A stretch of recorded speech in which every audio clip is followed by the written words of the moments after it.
আর এই যে একজন বইরাল একদম 3-4 ঘন্টা ধরে মারতাছে, বলটে গেছে গা সব। এই যে আরেকজন আছে এইদিকে, জায়গা বদলাইতে বদলাইতে মানে জান পুচ্ছে গেল বলে। ওই যে ওই পারেও আছে 3-4 জন, ওরা পাইছে একটু একটু পাইছে, 4-5 3-4টা করে মনে হয় পাইছে ছোট সাইজের। পরীক্ষিত দা, সামাদ ভাই, আর এদিকে জাল্লা আছে,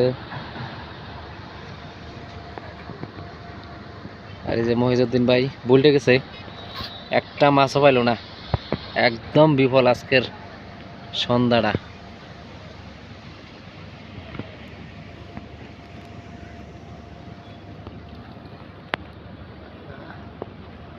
আর এই যে জাল্লা একটু পরে দিব সাঁতার।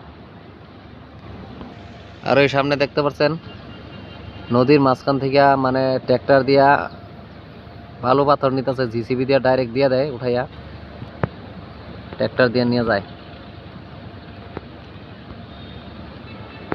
এই যে জিসিবি অনেক দূর, আমার এখান থেকে মোটামুটি 500-600 মিটার দূরে আছে এই জিসিবিটা। জাল টানতেছে এখন, বাচ্চা নাকি যে মৌসুম ধরছ মনে হয় তাই বাচ্চা বোধ হয়। হাতের মধ্যে পেশন মারে না। এই যে জালের বোতলটা দেখতে পাচ্ছেন, এই বোতলটাই মানে চিহ্ন জালের, আর জালটা ভাসায় রাখে এটাই।